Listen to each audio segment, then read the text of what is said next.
Hello, I am here with Ruud Hendriks.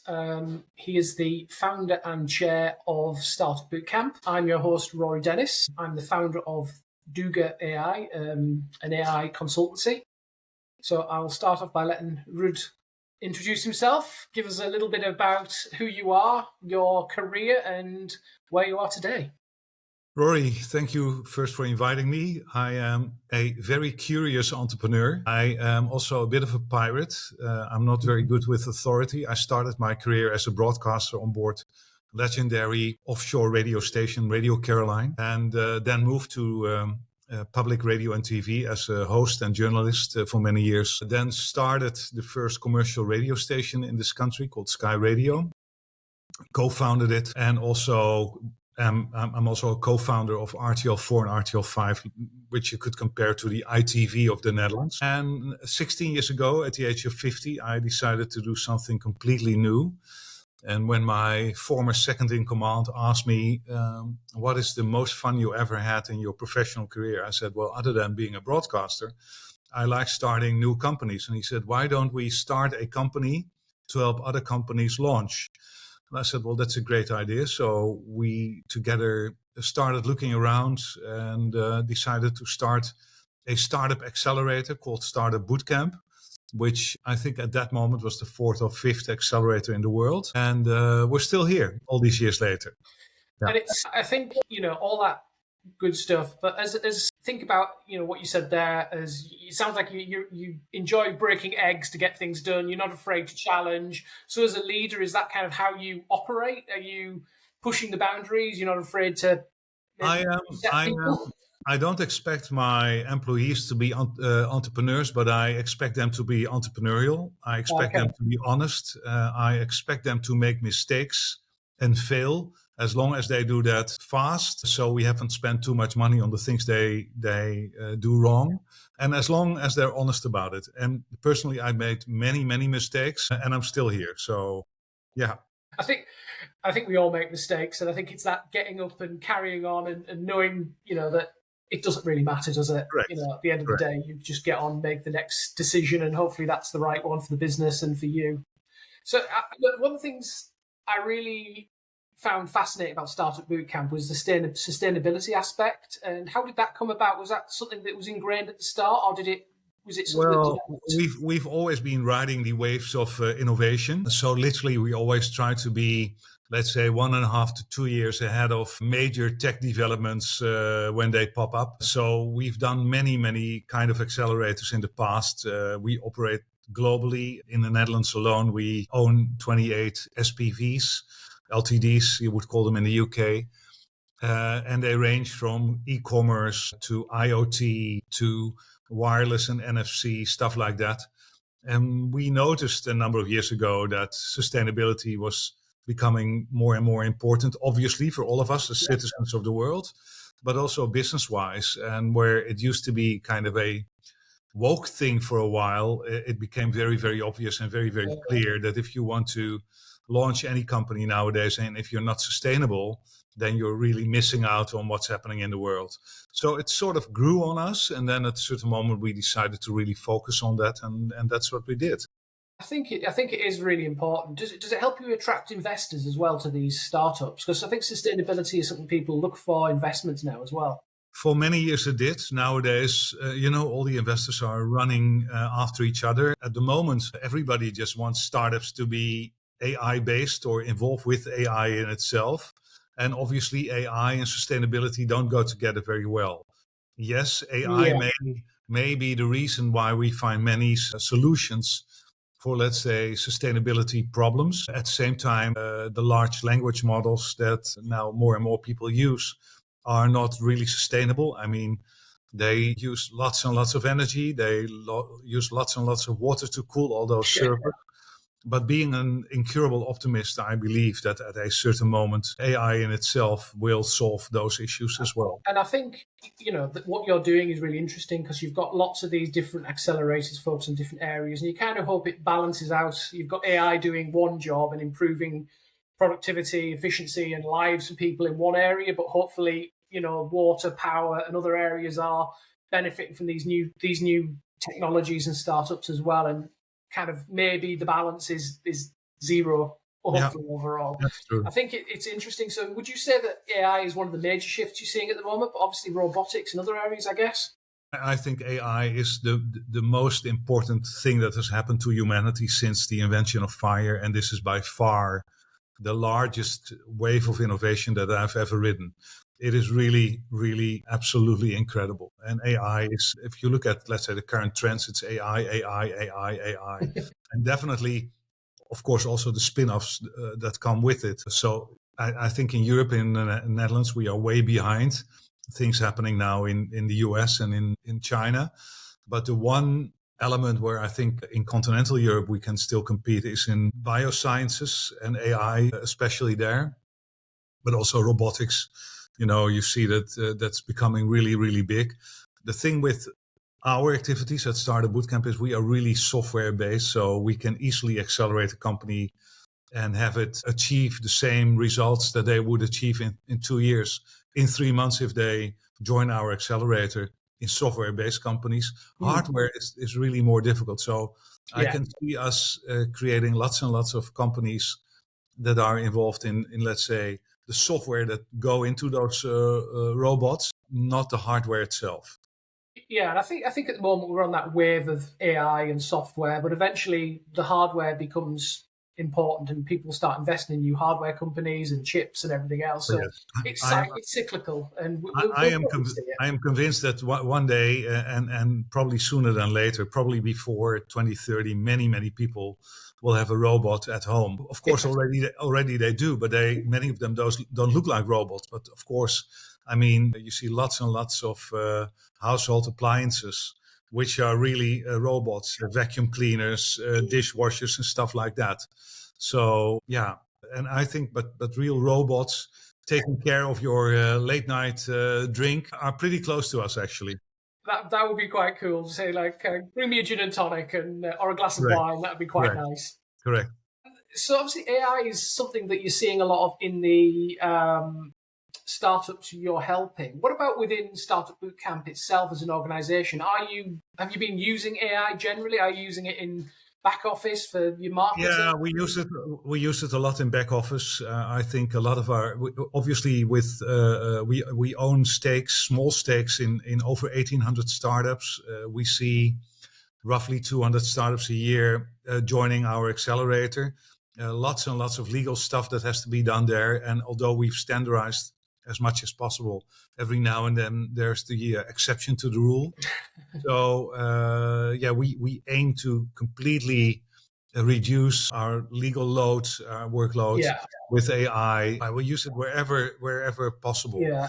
I think legal is one of those areas that will definitely be hugely impacted by AI. It's by the nature of, following rules and But written text. we also use it for our investment decisions. We use it to evaluate the performance of startups. We use it to evaluate the quality of founders. We use it to find startups. We use it to answer startups. We use it in our email. I think if I look at myself, 80% of all my emails is answered by with an AI model. I literally asked in this case ChatGPT, but I'm using numerous AI models to analyze my writing style. I've written a few books, and I also uploaded some long emails, some small WhatsApp messages, and 80% of my emails are answered by AI, and I'd say 30 to 35% of my WhatsApp messages as well. I think that's such a kind of typical use case these days, isn't it? I think most people, I've got a background in sales, and I've seen it for exactly the same reasons, using it to check emails, check your language, and everything else. It's such an easy kind of into the technology that I think most people kind of grasp onto that. So it sounds like you're really quite advanced. So is there any other operational challenges within Startup Bootcamp that you're kind of facing now that maybe, because you're scaling internationally, I've seen you've got these accelerators all over the world. Is that a challenge, or are you using kind of AI and technology to kind of bring everything together under Well, I'd love to see, let's say, more portfolio management being automated with AI. We, as I said, we own stakes in 1,800 startups. They're all around the globe. They all have to live under different legislations and legislative requirements, compliance requirements, and stuff like that.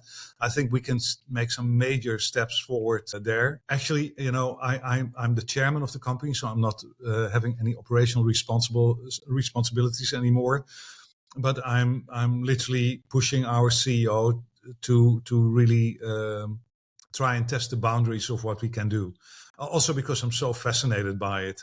But I think we can probably reduce our number of employees 20 to 30% next year, only because of using AI, like many companies, by the way. And when I read stories that AI doesn't increase productivity, I wonder what those companies are measuring, because I mean, in my personal case and in our company, the productivity has increased tremendously as a result of AI, and the quality as well, by the way. I think that's it. And I think, there is the argument that yes, jobs may be lost, but new jobs will be created. I've got a background in healthcare, and within radiology, it's a massive impact. It's helping doctors maintain the kind of productivity levels. So even though the numbers of patients are going up, they're able to, maintain the workload, and that's would be impossible without AI being there to support their workload. Absolutely. And if you I think everybody's excited by the fact that ChatGPT can write a nice letter or email on behalf of you. But I am really excited by the medical breakthroughs. I mean, I'm a skin cancer patient. I've been for 34 years by now. But there are literally huge advancements now in dermatology, for instance, in cardiology. And those breakthroughs get way less attention than they deserve. I mean, I'm highly surprised when I hear Geoffrey Hinton, the godfather of AI, or Demis Hassabis, the CEO of Google DeepMind, both Nobel Prize winners, state that within 10 to 15 years, we can basically cure any disease, that those remarks do not get way more attention, because every human being should be interested in that. So I'm really surprised that that's not front page news. And I think this is education as well. I think people get excited about LLMs and using them, ChatGPT, but it's just statistics, whereas machine learning and the use of kind of algorithms to do that visual recognition, pattern recognition, which AI is really good at within that, learning this is cancer, this isn't, and spotting things earlier because it's, micro changes on a scan or a picture, that's where we're really going to see impact. Things like the new, using machine learning to create new proteins that potentially impact medicine. These are all things that you couldn't do without this technology. And I think that's where we will see the biggest impact long term. But, it's human nature. You get excited about the things that impact you and you can see, and you think that's AI. And there's a huge range of what AI actually means. And I think, we're going to see that continuously over the next decade as things absolutely develop. and things I would be very happy if things would move even faster, because I'm 66 years of age. So I try to stay healthy for the next 10 to 15 years and live forever. Although I mean, I don't think I'd like to live forever, but 140 would be a nice age to celebrate. I think you've got to have ambitions. That's really the key. Absolutely.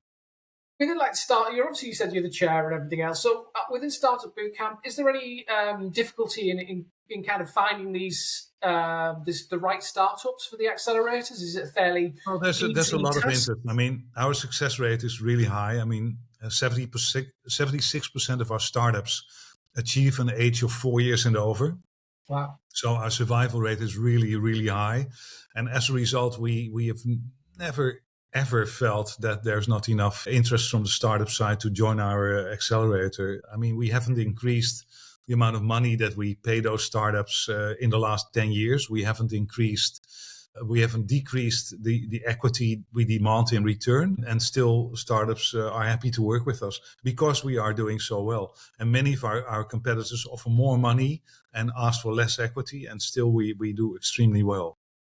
Excellent. So, I mean, this is probably my lack of knowledge, but within startup, is it focused on kind of the coaching, education, mentorship, and the leadership within the startup, or is it about enhancing the technology and what goes behind it, or is it a whole combination of things? It's a whole curriculum that they go through. So we ask their pure focus for 3 months. We basically give them access to a number of large corporate sponsors and clients we have. So if they, for instance, want to work with a bank, and it would usually take the startup 6 months to get an appointment with their chief innovation officer, we can usually get them at his desk or her desk in the first week. But the first month of the program, startups have to validate their hypothesis. Difficult word for the Dutch kloppie. I understood, don't worry. And so we want to make certain that they solve a problem that really exists, because many startups fail because they try to solve issues that actually are no problem. And then the second month, they usually build their product and we help them with that. And the third month, they actually sell that product and they get real clients. So it's really like a high pressure cooker. So they do in 3 months what would usually take them 2 years. And we do that with a team of thousands of mentors. So if they have any problem, either from accounting to software development to AI or whatever, we always have an expert to help them out. The experts and the mentors do not get paid, but they usually learn as much from the startups as the other way around. And in return, we demand 8% of their equity, and we pay 20,000 euros for that. That's roughly our program, what we do. So what metrics do you use to measure the success with them? Is it? Well, it depends. It's like, there are two different kinds of accounting. There is, let's say, regular accounting where you look at profit and stuff and revenues and stuff like that. But obviously a startup that is really launching doesn't have revenues, doesn't even have a product.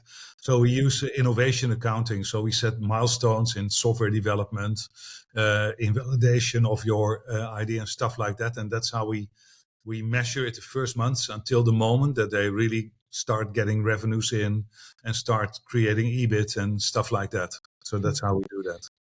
I think that's interesting. Is there any major challenges at the moment you're facing from that aspect, from, helping them and measuring them? Is there anything that's from the world point of view, from local? No, we always face challenges. With 1,800 startups in our portfolio and a company operating globally, I mean, the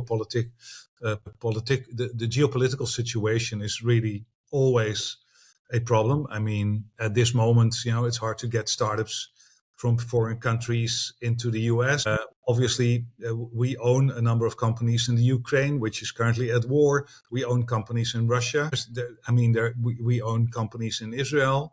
I mean, there's always something to worry about. And obviously, disruption we teach startups to be disruptive, but you can never sleep. Even if you're a disruptor, you always have to be awake and make certain that you're not disrupted yourself. Yeah, politics is difficult. I was thinking about what you said earlier on about maybe local regulation as well, and the difficulties there, and how much impact that has on the various fast various startups actually manage to do that 3 months, whether some locations, even within Europe itself, or as you said, other parts of the world. Sure, and we own many fintech startups. Well, there's compliance in the financial industry is changing all the time. So you always have to be sharp. You can't just relax and sit down and hope that things will turn out fine ever. I mean, you always have to be sharp. Interesting. What about just thinking about the global aspect still, what about the funding hurdles for these startups around the world? Does that create any unique challenges for you, given that? Yeah, I mean, we are, we were the first country in the world, in the Netherlands, in our golden century around 1630, literally invented the stock market. The first stock market ever was developed here in Amsterdam. But the entrepreneurial spirit that the Dutch had in those days has vanished completely. It's really hard to find funding for early stage startups. I mean, everybody's willing to invest in companies that are profitable or are rapidly on the way to becoming profitable. But I think that the Netherlands, in general, Europe as well, really lacks an entrepreneurial spirit at the moment. The climate, I mean, there are not enough entrepreneurs involved with the parties that rule many of the European countries. So that's really a big issue. And if our competitors very often are based in Silicon Valley or in the US, where the whole political climate is way more startup friendly, even with Donald Trump, where Basically, I mean, lots and lots of VCs in Silicon Valley together make certain that competitors like Y Combinator are doing extremely well and can really invest substantial amounts of money if a startup is really successful. In Europe, that's really, really difficult. And we try to solve that by finding alternative capital in the Middle East, but that's still very, very hard because that's the power in the Middle East is also concentrated with a very small group of usually families. Yes. So that's really, really hard. So yeah, those challenges are there. I think that challenge, certainly within Europe, I'm from the UK, and we've seen the lack of capital investment in the stock exchange is suffering at the moment for that very reason. So I think it's something that we see. I'm not sure how you solve it. Are you putting things? You're actively out there looking for these investors? Are you? Yeah, we are. There's always a need for funding with many of our startups, and in the UK you still have the huge advantage of the fact that literally you are the motherhood of the English language, and many Americans who are not bilingual only look at the UK as a first, let's say, hub to invest in companies outside the US.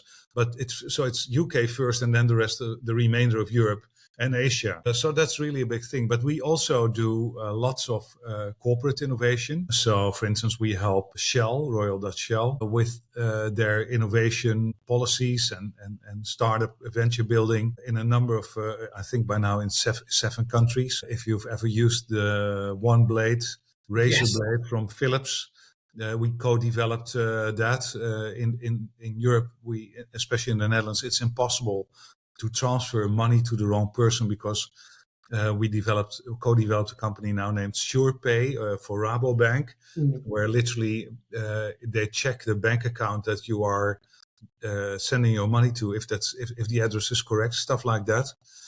So we do lots of corporate innovation as well, and even there you see a certain risk aversity these days. I think it's a real kind of shame that Europe. We started that, as you said, the stock exchange, the investment, all that. Yeah.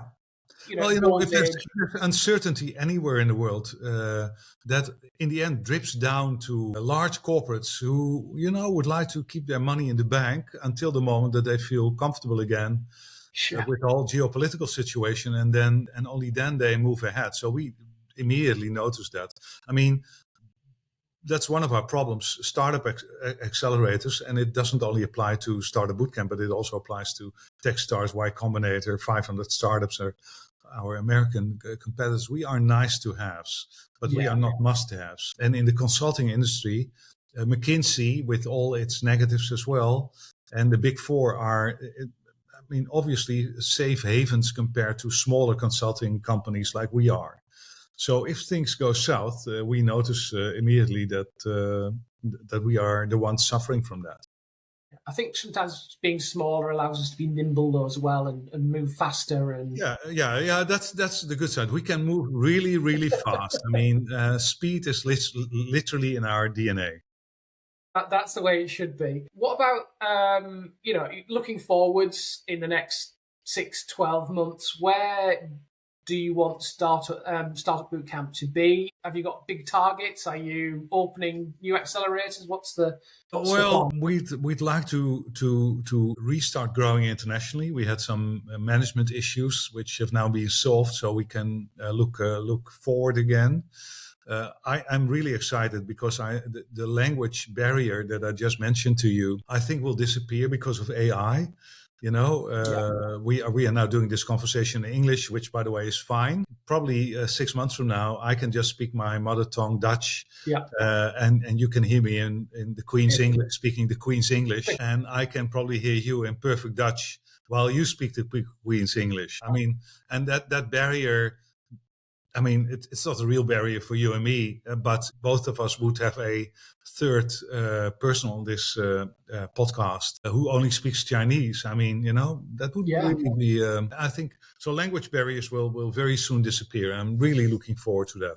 And I think actually, when we talk about the possibilities of AI and like the things that are bigger than the general LLMs, things like reducing those barriers for trade, for hospitality, for services, for everything else is going to be one of the major aspects, and I think that is coming. We've seen Apple integrating their iPods, making a big thing about it. Except in Europe, we get it in the UK, but it's going to be one of those kind of things that changes the way we travel and the way we do business and everything else. So you're absolutely right. Being able to speak to somebody in your own native tongue makes things hopefully a little bit easier for communication and everything else.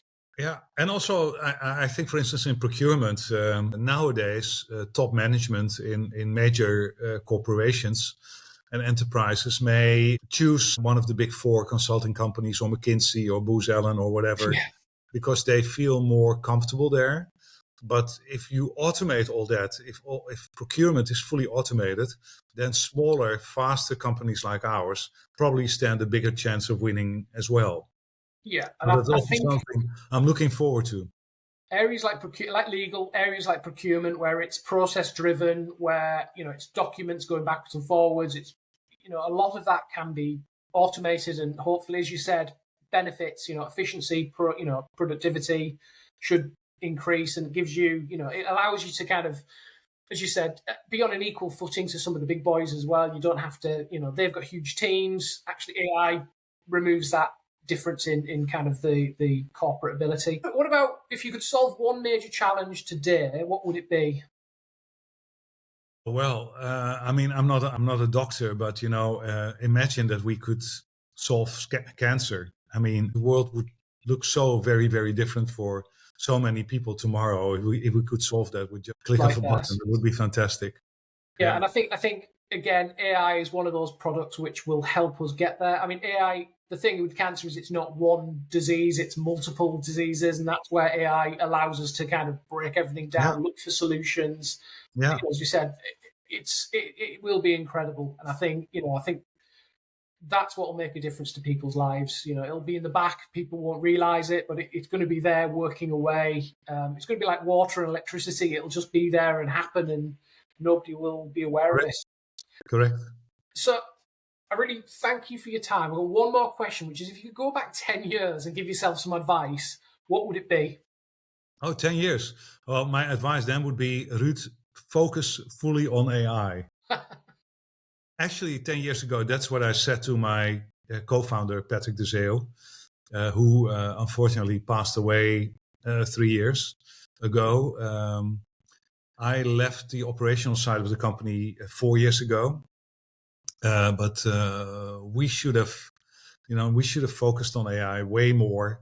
And I think it's very sad that, let's say, other than Mistral, Europe doesn't have any major AI players. In this country, more by luck than by sheer strategy. I mean, we are so privileged to have ASML in our country. I mean, ASML is basically producing all those wafer machines that are Yes. the basis for Yeah, TSMC are doing in Taiwan, and it's Intel is incredible. doing. Yeah. It's incredible. So it's probably the one thing that sets us apart, which still gives us, as the Netherlands, a position, and as Europe, a position in this whole chain of developments around AI. But it's a big pity that, other than Mistral, we don't have any major AI players in Europe, and that has to Yeah. change. And We I are think too that, we've dependent on seen the US. this. Sorry, we saw that in the UK. We started, DeepMind and other things. It just gets sold off to the, Google and, Microsoft buying things Yeah, and everything else. And, yeah.